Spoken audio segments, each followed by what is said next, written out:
সকল শহীদদের পরিবারের 100% পুনর্বাসনের দায়িত্ব অন্তর্বর্তীকালীন সরকার পরবর্তীতে নির্বাচিত সরকারকে গ্রহণ করতে হবে।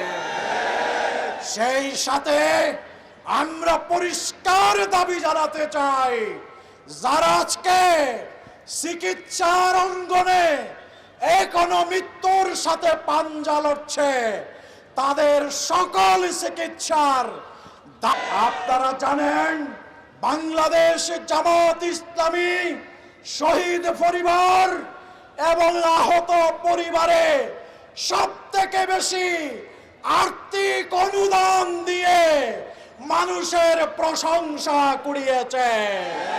সংগ্রামী ভাইরা, আজকে শেষ কথা বলতে চাই, সকল ষড়যন্ত্রের দাঁত ভাঙ্গা জবাব দিয়ে জনকল্যাণমূলক বাংলাদেশ বিনির্মাণের জন্য আজকে সারা দেশের চিত্র দেখলে বলা যায় গোটা জাতি ঐক্যবদ্ধ।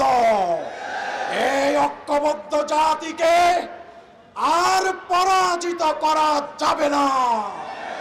আমরা এমন এক নির্বাচন চাই, যেই নির্বাচনে যার ভোট যাকে খুশি যোগ্য প্রার্থীদের দিতে পারবে, এমন একটি নির্বাচন আমরা চাই। আপনারা দেখতে পেয়েছেন, আগামী বাংলাদেশের পার্লামেন্ট ওই সকল চাঁদাবাজ, টেন্ডারবাজ, রাজনৈতিক মাফিয়াদেরকে আগামী পার্লামেন্টে দেশের জনগণ দেখতে চায় না।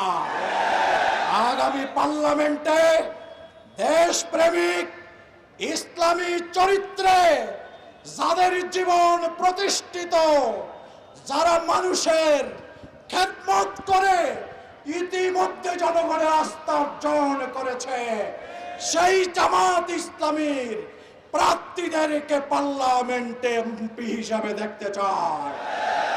আগামীর বাংলাদেশে এই রাজনীতির অঙ্গনে মানবিক নেতা হিসেবে প্রতিষ্ঠিত, যিনি সরোয়ার্দী উদ্যানের ঐতিহাসিক সমাবেশে বক্তব্যরত অবস্থায় পড়ে গিয়েছিলেন, সেখান থেকে আবার দাঁড়িয়ে বক্তব্য শুরু করেছিলেন, আবার পড়ে গিয়েছিলেন, তিনি বসে বসে জাতিকে নির্দেশনা দিয়ে তার বক্তব্য সমাপ্ত করেছিলেন। তিনি সেদিন ঘোষণা দিয়েছিলেন, স্বৈরাচার আরেকটি যুদ্ধ ঘোষণা করছি, সেই যুদ্ধ হচ্ছে দুর্নীতির বিরুদ্ধে।